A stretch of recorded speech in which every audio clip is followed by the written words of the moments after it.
Praise God. Salamat sa Panginoon sa biyaya niya na tayo binigyan ng paa para makapaglakad. Purihin ng Diyos at nakarating po sa patutunguhan sa kabila po ng mainit. Tunay nga po na ang Panginoon ay mabuti at hindi nagpapabaya sa kanyang mga anak. Purihin ng Panginoon at pasalamatan sa kanyang mga ginagawa sa ating buhay.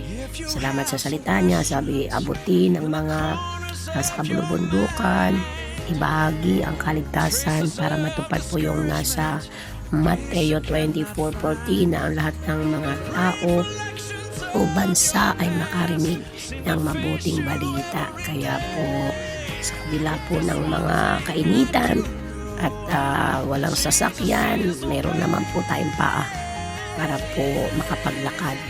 Kaya po salamat Panginoon sa iyong